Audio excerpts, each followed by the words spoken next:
20 লক্ষ কর্মসংস্থান এবং 20,000 পরিবার এদেরকে বাইরে রেখে আমাদের সাথে কোনো কনসার্ন না করে আপনারা এই ব্যবস্থাকে চালু করবেন, এটা দুঃস্বপ্ন মনে করি। আমি প্রধান উপদেষ্টা ডক্টর মোহাম্মদ ইউনূস স্যারকে আমি বলবো, আমরা ব্যবসায়ীরা ট্যাক্স দিতে চাই।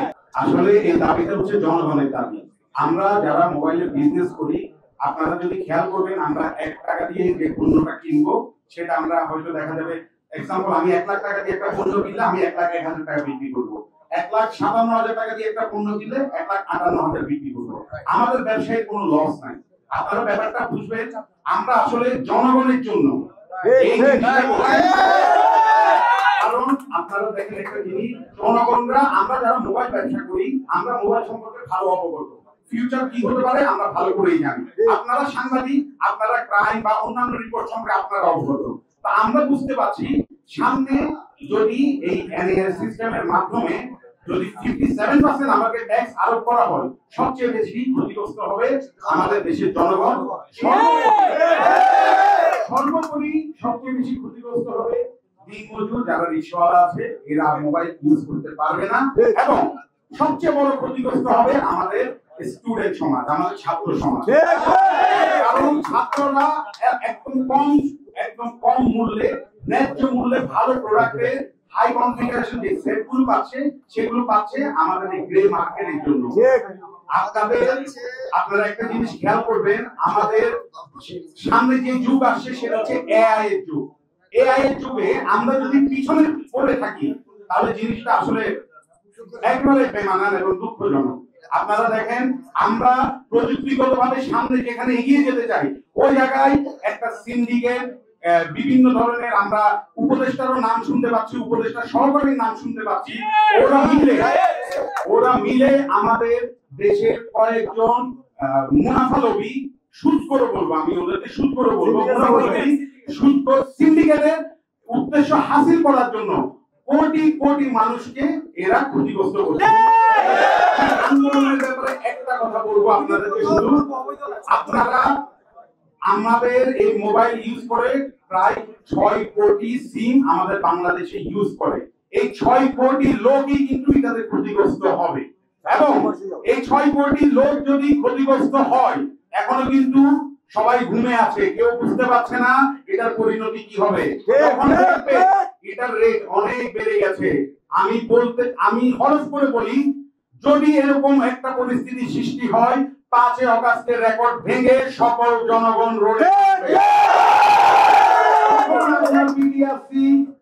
আপনার এনপিআর আপনারা তখন কি করবেন আপনারাই ভালো জানেন।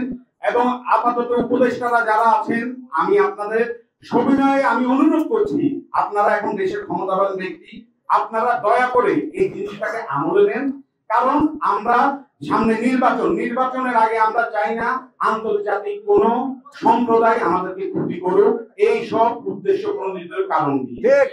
আমরা চাই আপনারা আমাদের সাথে সহযোগিতা করুন, কোন টেবিলে বসুন। আমরা যারা ব্যবসায়ী আছি, আমরা কেউ চোর ডাকাত না, আমরা সবাই ভ্যাট ট্যাক্স জাকাত দিয়ে আমরা ব্যবসা করি। তাহলে আমাদেরকে অবৈধ বলা, এটা আসলে কতটুকু মানানসই আমি আসলে বুঝতে পারছি না। আমি সকলের কাছে অনুরোধ করব, উপদেষ্টার কাছে অনুরোধ করব, আমাদের একজন ব্যবসায়ী, আমাদের বিজনেস কমিটির সাধারণ সম্পাদক আবু সাইদ পিয়াসকে গ্রেফতার করেছি।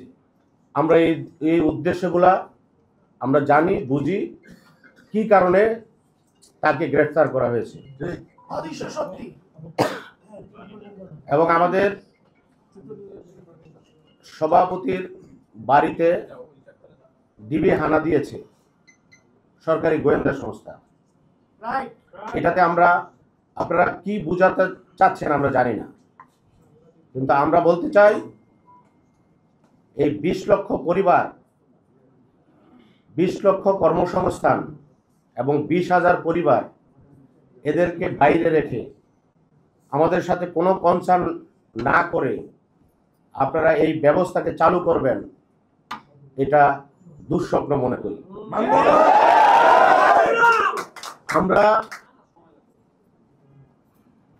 আমরা আমাদের যখন পেটে ক্ষুধা থাকবে দেয়ালে পিঠ থেকে যাবে, আমরা কিন্তু বসে থাকবো না। আমাদের সকলকে নিয়ে বাংলাদেশের অলি গলিতে যত মোবাইল ব্যবসায়ীরা আছে, আমাদের যে সংগঠন আছে, এই সংগঠনের মাধ্যমে আমরা এটার চূড়ান্ত পর্যায়ে যেতে আপনারা বাধ্য করবেন না।